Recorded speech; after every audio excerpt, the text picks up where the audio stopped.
Bismillahirrahmanirrahim. Assalamualaikum warahmatullahi wabarakatuh. Walaupun masih subuh ya, tapi tetap semangat. Pun sedaya pun sarapan sih. Alhamdulillah. Kula ulangi. Bismillahirrahmanirrahim. Assalamualaikum warahmatullahi wabarakatuh. Semoga yang menjawab salam diberikan kesuksesan fid dunya wal akhirah. Semoga yang menjawab salam itu sejatinya doa kita saling mendoakan satu sama lain. Semoga apa yang menjadi hajat kita Allah ijabah semuanya. Amin amin ya rabbal alamin. Alhamdulillahi rabbil alamin. Wassalatu wassalamu ala asrofil anbiya'i wal mursalin Muhammadin wa ala alihi wa sahbihi ajma'in, amma ba'du. Asyhadu an la ilaha illallah wa asyhadu anna Muhammadan abduhu wa rasuluh. Allahumma sholli ala Muhammad wa ala ali Muhammad, amma ba'du. Qala Allahu ta'ala fil Qur'anil Karim, a'udzu billahi minasyaitonir rajim. Bismillahirrahmanirrahim. Wal takum minkum ummatun yad'una ilal khairi wa ya'muruna bil ma'ruf wa yanhauna 'anil munkar wa ulaika humul muflihun. La ya. Sadaqallahul azim. Alhamdulillahirabbil alamin. Jamaah semuanya, yang pertama dan yang paling utama, marilah kita selalu panjatkan puja dan puji syukur kehadirat Allah Subhanahu wa taala. Dengannya kita masih diberikan kesehatan wal afiat. Dengannya Allah Subhanahu wa taala masih diberikan kita nikmat bisa hadir di kuliah subuh ini ya, ba'da subuh ini, pengajian rutin yang diselenggarakan oleh Takmir Masjid Balai Muhammadiyah Kota Surakarta tanpa kurang suatu apapun. Dan tak lupa salam dan selawat kita tujukan kepada uswatun hasanah kita, suri taulatan kita, junjungan besar kita, yaitu Nabiullah Muhammad sallallahu alaihi wasallam. Di setiap doa kita, di setiap sholat kita, kita bersolawat kepadanya. Dan semoga solawat yang selalu kita panjatkan, kita ucapkan, itu menjadi asbab kita diberikan syafaat kelak di yaumul akhir, yang mana tidak ada satupun pertolongan kecuali pertolongan Allah Subhanahu wa taala. Amin ya rabbal alamin. Alhamdulillah. Di sini jamaah rahimakumullah, izinkan saya ba'dal Ustadz Joko Susilo ya, karena beliau ada udzur syar'i, berhalangan hadir, dan saya menggantikan beliau seperti itu. Mboten napa-napa nggih. Alhamdulillah.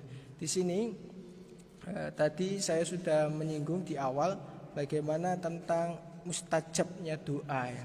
Kita diawali dengan sholawat kepada Allah, diawali dengan kita memuja dan memuji atas segala nikmat yang Allah berikan. Yaitu itu termasuk keutamaan dalam mustajabnya doa. Yang di sini saya sendiri, Beni Bagus Saputra, akan menyampaikan bagaimana kiat ataupun cara mustajab doa, ataupun sering kita dengar yaitu fikih doa. Jadi doa yang kita panjatkan kepada Allah Subhanahu wa taala itu jangan sampai doa yang asal-asalan. Ya, jadi doa itu harus memiliki standarnya, harus memiliki SOP-nya. Bagaimana sih doa yang baik dan benar itu? Setidaknya dengan cara itu menjadi wasilah kita, doa kita itu Allah ijabah. Dan doa itu sangat penting bagi setiap kaum muslim. Jamaah rahimakumullah. Doa diibaratkan sebagai senjata kita. Dikala kita sedih, dikala kita diberikan Allah cobaan, dikala kita diberikan nikmat, kita selalu berdoa kepada Allah Subhanahu wa taala.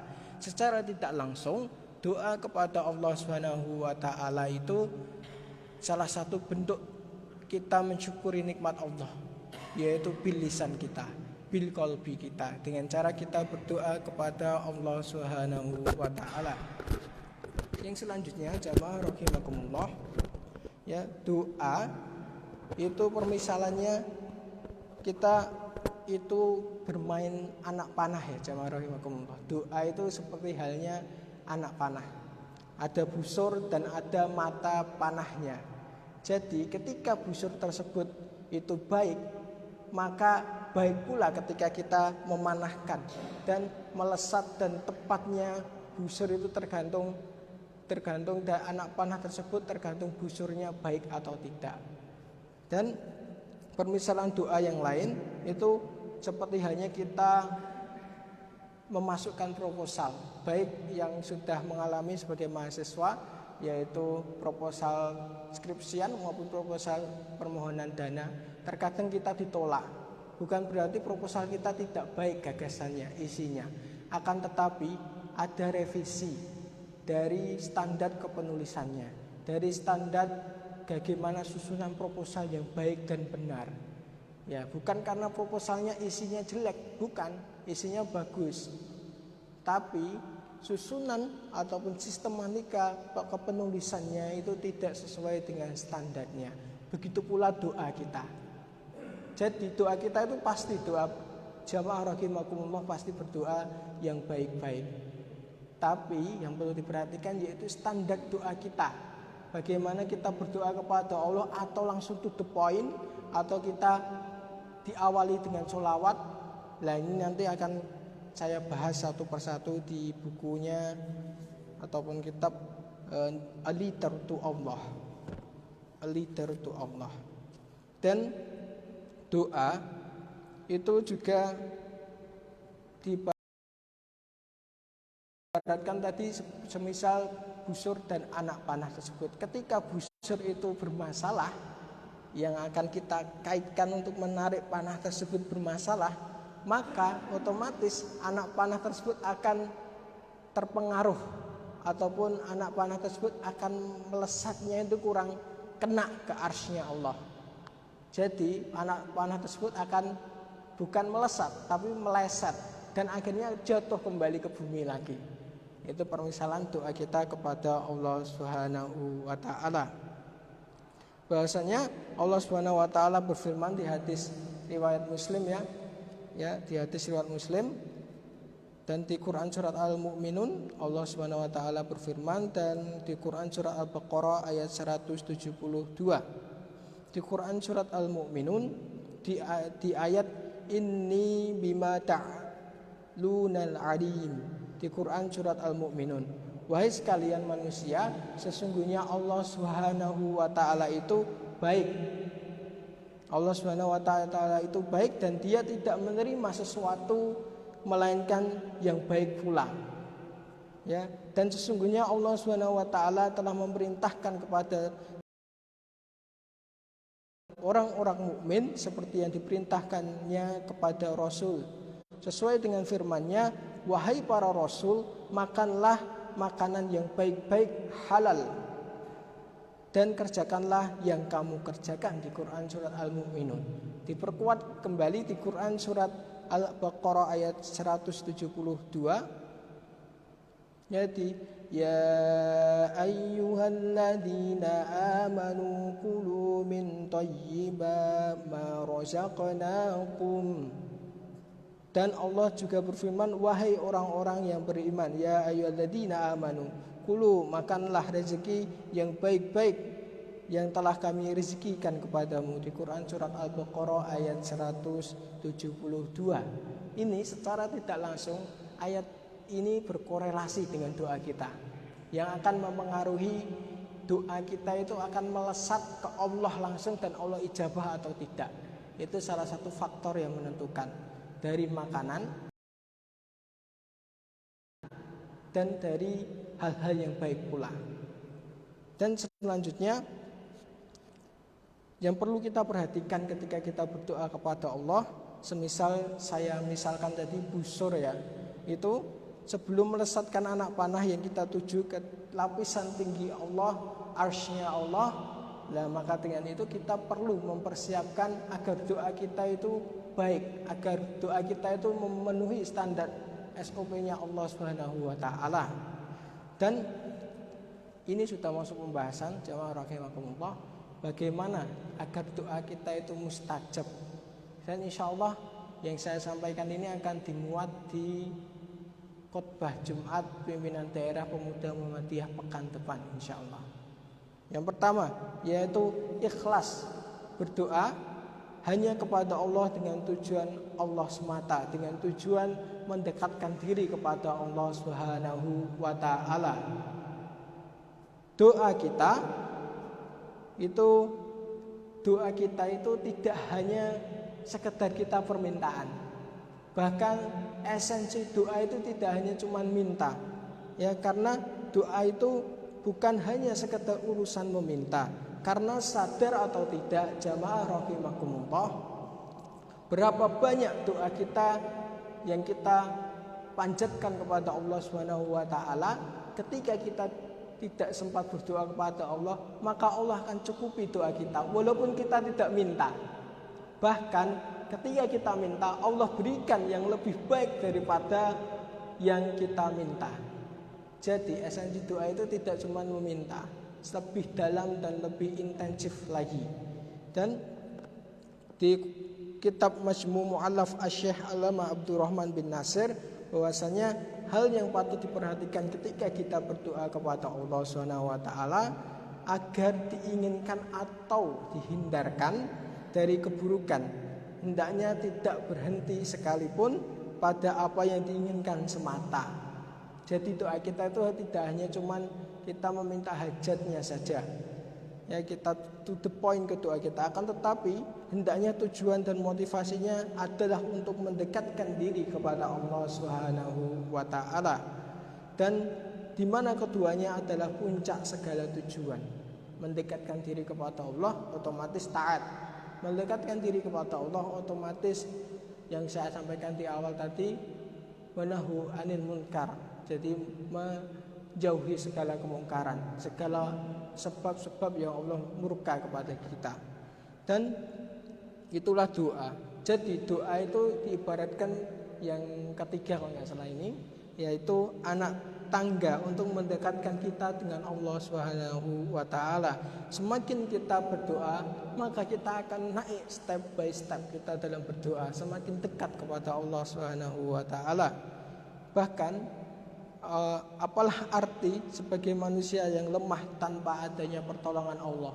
Apa sih yang patut dan seyogyanya kita sombongkan? Tidak ada satupun yang bisa kita sombongkan. Harta tidak dibawa mati, jabatan malah Allah banyak hinakan orang-orang karena berbangga-bangga dengan jabatan dan akhirnya tergoyahkan dengan dunianya, dan banyak kasus-kasus korupsi, banyak kasus-kasus penggelapan uang. Karena itu hanya semata-mata yang dicari itu dunia wae, yang dicari itu dunia saja, tanpa ada orientasi spiritual, tanpa ada orientasi nilai-nilai keagamaan Islam, seperti itu. Dan yang kedua, jemaah rahimakumullah, yang perlu kita perhatikan supaya doa kita itu memenuhi standar SOP ya, standar operasional, standar yang Allah tentukan supaya doa kita itu baik dan benar, yaitu yang kedua, yaitu memuji Allah Subhanahu wa taala. Tadi diawali dari ikhlas dulu, dari hati. Yang kedua yaitu memuji Allah Subhanahu wa taala. Jadi di setiap doa kita sebelum kita meminta apa yang kita hajatkan, yaitu memuji Allah Subhanahu wa taala, baik berupa sifat-sifat Allah Asmaul Husna maupun dengan kalimat-kalimat yang baik yang mengagungkan Allah Subhanahu wa taala. Bukankah jamaah rahimakumullah, saya mau tanya, adakah yang cara kita mencari muka yang benar? Jaim gitu ya, jaga image. Kalau di manusia, sesama manusia cari muka lelah kita. Nah, kita mencari muka yang benar, ya, yang baik itu langsung kepada Allah Subhanahu wa taala, yaitu dengan cara kita memujinya, dengan cara kita caper kepada Allah, dengan cara kita taat kepadanya, dengan jalan kita rajin beribadah kepadanya. Konteks khusus doa yaitu kita memuji Allah Subhanahu wa taala. Di Quran surat Ar-A'raf ayat 180, A'udzu billahi minasy syaithanir rajim. Walillahi asmaul husna fad'uuhu biha wadarul ladzina yulhiduna fi asma'i sayujzawna ma kanu ya'malun. Lah ya, di Quran surat Ar-A'raf ayat 180 Allah Subhanahu wa taala berfirman yang artinya Allah mempunyai Asmaul Husna. Asmaul Husna ada yang tahu namanya apa? Asmaul Husna yaitu nama-nama suci, nama-nama baik Allah Subhanahu wa taala. Maka saya ulangi, Allah mempunyai Asmaul Husna, maka bermohonlah kepadanya dengan menyebut Asmaul Husna itu, dan tinggalkanlah orang-orang yang menyimpang dari kebenaran dalam menyebut nama-namanya. Nanti mereka akan mendapatkan balasan terhadap apa yang telah mereka kerjakan. Jadi setiap doa kita itu insya Allah Allah kabulkan, tidak ada yang Allah tidak kabulkan, seperti itu. Dan yang ketiga, yang selanjutnya jamaah rahimakumullah, kuliah subuh rutin pada pagi hari ini, kuliah subuh ya, ba'da subuh pengajian. Yang ketiga yaitu bersolawat kepada nabinya, nabi kita yaitu Nabi Muhammad sallallahu alaihi wasallam. Jadi setelah kita niat ikhlas karena Allah, mendekatkan diri, yang kedua memuji Allah, yang ketiga yaitu berselawat kepada Nabi Muhammad sallallahu alaihi wasallam. Ini di hadis riwayat Tirmizi, walaupun sanadnya hasan ya dari Syekh Al-Albani, bahwasanya inna du'a mauqufu bainas samai wal ard la yas'adu minhu syai'in hatta tusallaya ala nabiyyik. Bahwasanya sesungguhnya doa akan terhenti di antara langit dan bumi, mandek gitu ya doa kita, stuck gitu ya, glitch gitu ya kalau dalam istilah komputernya, ia tidak akan naik sehingga kamu bersolawat kepada nabimu. Jadi ketika di hadis ini doa akan terhenti di antara langit dan bumi jika ia tidak akan naik sehingga kamu bersolawat kepada nabi.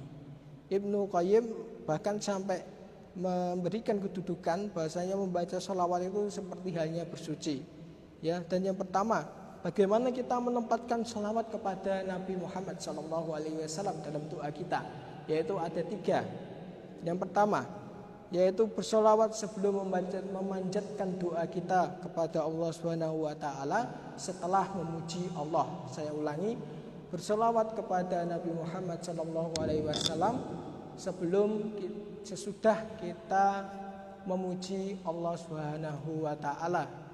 Itu yang pertama. Dan yang kedua yaitu bersolawat di awal, pertengahan, dan akhir doa kita. Itu model yang kedua. Bersolawat di awal, di pertengahan, dan di doa akhir kita, ditutup dengan solawat. Yang ketiga yaitu bersolawat di awal, akhir, lalu menjadikan hajat diminta itu di pertengahan doa. Jadi model yang ketiga kita bersolawat kepada Nabi, yaitu yang pertama di awal, pertengahan kita hajat kita. Di awal ini sesudah memuji Allah, bersolawat, kita meminta hajat kepada Allah, doa kita itu apa intinya, dan yang terakhir kita tutup dengan solawat kepada Nabi Muhammad SAW. Itu pentingnya kita bersolawat kepada Nabi di doa kita. Dan yang selanjutnya jamaah rahimakumullah, yang keempat yaitu bertobat sebelum meminta. Jadi bertobat sebelum meminta itu kita mengakui bahwasanya saya sendiri yang di depan ini setelah memuji bersolawat, kita mohon ampun kepada Allah. Tidak ada satupun orang di dunia ini yang maksum kecuali Nabi Muhammad SAW. Sekelasnya Nabi masih memohon ampun kepada Allah Subhanahu wa taala. Apalagi kita. Kita ini siapa? Apalagi yang berbicara di tempat ini yang banyak khilaf dan dosanya. Jadi seyogyanya dan sepatutnya kita itu bertobat sebelum meminta. Ya, ketika kita meminta, yaitu dosa-dosa kita itu akan Allah gugurkan, Allah ampuni, seperti itu. Jika kita benar-benar bertobat kepada Allah di setiap doa kita. Ya, seperti halnya saya berikan permisalan di masalah bab bertobat sebelum meminta ini, seperti halnya kita beli baju baru ini. Baju baru ini kita tidak mandi selama 3 hari. Bagaimana? Pastian juga kurang nyaman toh. Walaupun kita pakai baju baru yang harga 500.000, 200.000, kalau kita tidak mandi 3 hari, ya aneh rasanya. Bajunya bagus tapi badannya tekil, badannya bau. Dan ini kurang pas. Maka dengan itu, ketika kita diibaratkan kita bertobat sebelum meminta, itu seperti halnya kita bertobat, Allah ampuni, dan kita memakai baju baru. Seperti salah ampuni itu kita mendapatkan baju baru, dan ketika bertobat badan kita bersih gitu. Itu bagaimana fikih doa kita yang keempat, yaitu bertobat sebelum meminta. Dan yang sejatinya yang dari awal tadi, ya Allah menerima yang baik pula. Yang baik di sini juga termasuk di bab ini, bertobat sebelum meminta. Yang sejatinya dosa-dosa kita itu menjadi sekat doa kita, yang mempengaruhi doa kita itu diterima atau tidak. Doa kita itu diibaratkan panah tadi melesat dan tepat tidak di sasaran arsy Allah. Ini dipengaruhi oleh dosa, dipengaruhi oleh hal-hal yang tidak baik yang menimbulkan dosa. Maka dengan itu pasti di sini sudah ada yang pengalaman di semisal permisalan yang selanjutnya, dosa itu seperti halnya kabut. Pasti jamaah rahimakumullah, ketika kita bertamasya di Tawangmangu atau kita mendaki gunung, pasti ada kabut. Sedangkan kita menginginkan adanya sinar matahari, adanya matahari yang akan menghangatkan tubuh kita, pasti akan terhalang oleh kabut tersebut. Begitu pula doa kita, permisalannya. Doa kita itu jika kita masih berbuat dosa, kita tidak mohon ampun kepada Allah, dan kita masih pede dengan doa kita tanpa adanya kita meminta ampun, ya permisalannya seperti itu tadi. Kita mendaki gunung, ada kabut yang begitu tebal, dan kita menginginkan adanya sinar matahari yang masuk. Itu mustahil, itu tidak bisa. Maka dengan itu pentingnya kita bertobat sebelum meminta. Bahwasanya di kisah menarik di Nabi Yunus, ketika berdoa di dalam perut ikan, ketika beliau dimakan ikan paus, ya, di tengah kegelapan samudra, di tengah kegelap gulitaan malam, dan di kedalaman laut yang begitu dalam, ya, tidak ada pertolongan sekalipun, Allah Subhanahu wa taala berfirman, A'udzu billahi minasy syaithanir rajim. Fanada fi dhulumati alla ilaha illa anta, alla ilaha illa anta subhanaka inni kuntu minadh dhalimin. Maka dia berdoa dalam keadaan yang sangat gelap, tidak ada Rob selain engkau. Engkau itu Allah Subhanahu wa ta'ala, maha suci engkau. Sungguh aku termasuk orang-orang yang zalim. Ini sekelasnya Nabi Yunus.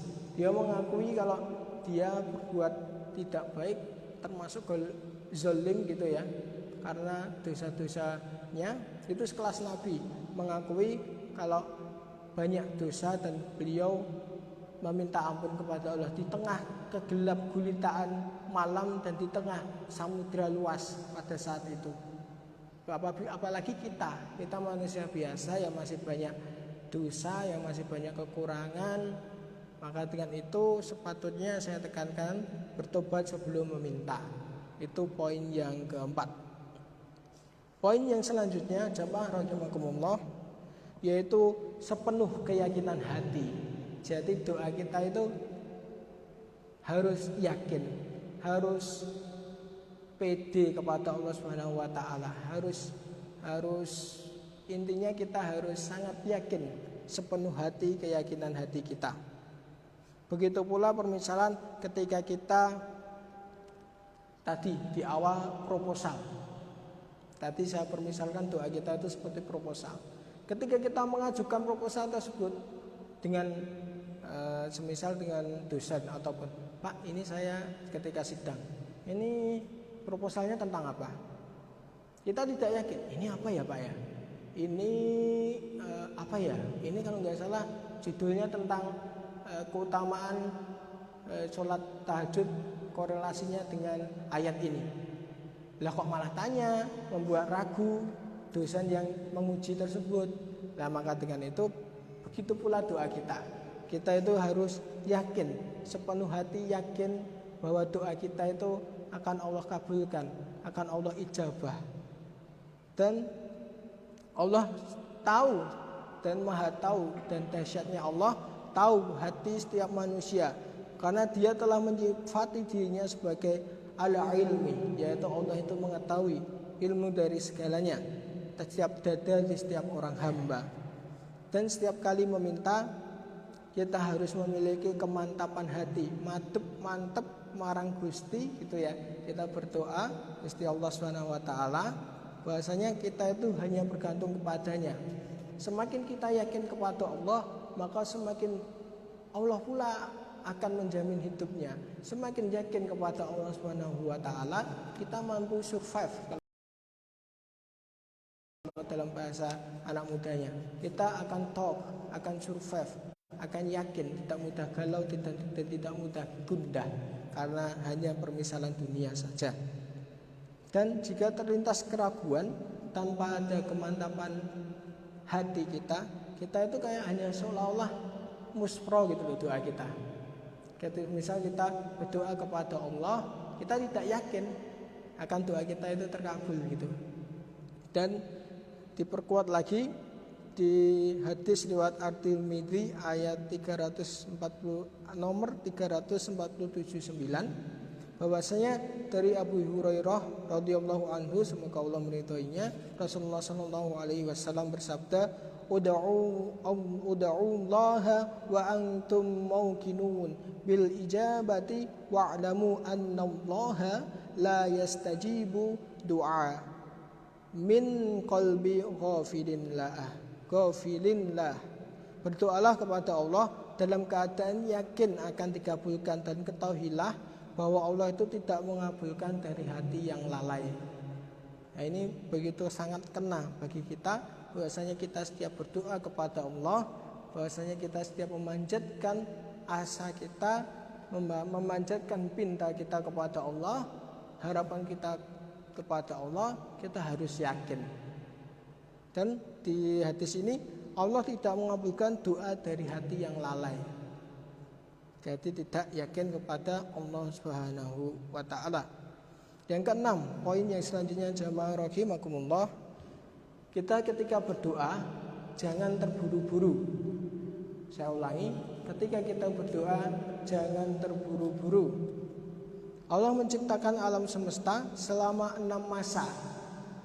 Kenapa Allah Subhanahu wa taala tidak menciptakan langsung dalam satu kali jadi dunia ini, semesta ini? Ini ada korelasinya, bahwasanya padahal dengan kuasanya Allah mampu menciptakan dengan sekejap mata, menjada wajada, gitu ya. Jadilah, bukan menjada wajada ya. Itu barang siapa yang bersungguh-sungguh maka Allah akan kabulkan, bukan itu. Tapi kun fayakun, maka yang jadi Allah jadikan pada saat itu sekejap. Jadilah, maka terjadilah. Bagaimana cara Allah ini mengajarkan kepada kita bahwa semua itu memiliki proses. Ya, jadi kita berdoa kepada Allah itu juga ada prosesnya. Tidak cuma sekepat gitu ya. Kita sudah sholat, zikir, doa sekepat gitu langsung, kecuali kita ada udzur syar'i. Kita berdoa kepada Allah sudah urut, sudah baik, tapi dengan cepat karena kita ada urusan yang syar'i. Itu tidak apa-apa. Tapi kalau menjadi kebiasaan ini yang tidak baik. Tidak berdoa tahu-tahu zikir sudah sak kepat langsung berdoanya itu cepat banget, tidak bersalawat kepada Nabi, tidak memuji Allah, tidak bersalawat kepada Nabi, tidak mengakui dosa, cuma intinya minta dunia. Itulah yang kurang pas. Itu yang perlu kita koreksi jika ada hal-hal seperti itu. Insya Allah jamaah rahimakumullah tidak memiliki sifat seperti itu.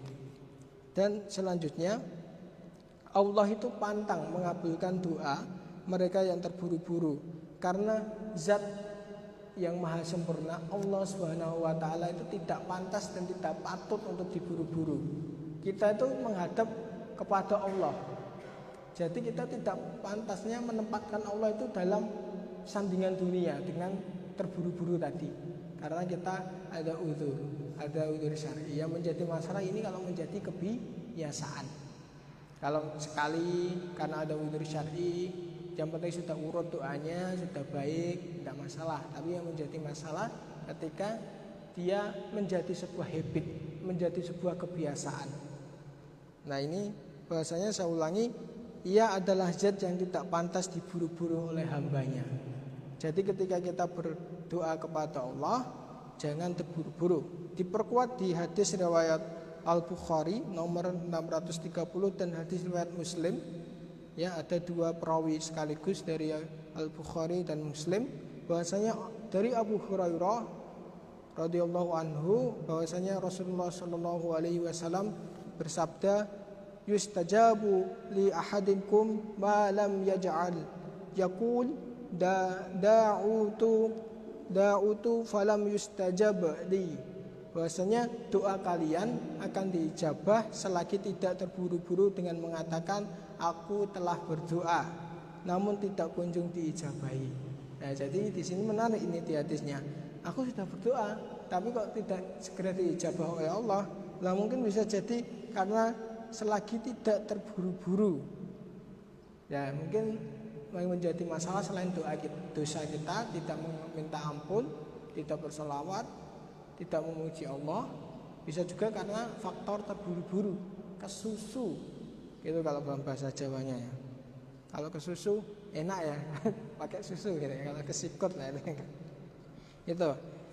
Kita berdoa kepada Allah jangan terburu-buru. Dan yang selanjutnya yaitu memilih waktu yang mustajab kita berdoa kepada Allah. Itu salah satu agar cara doa kita itu diijabah oleh Allah Subhanahu wa taala. Layaknya ketika kita kenal dalam dunia periklanan gitu ya.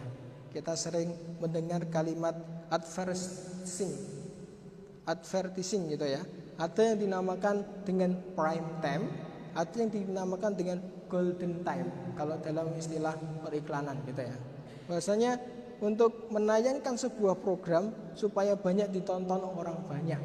Ya saya kasih permisalan seperti itu. Ada prime time dan ada golden time. Dan waktu tersebut sama halnya ketika kita berdoa kepada Allah. Jadi ada waktu-waktu khusus golden time.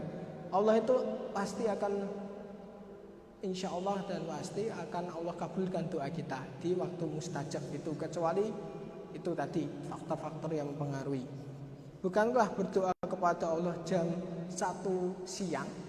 Ini saya kasih permisalan golden time dan prime time tadi semisal di doa kita.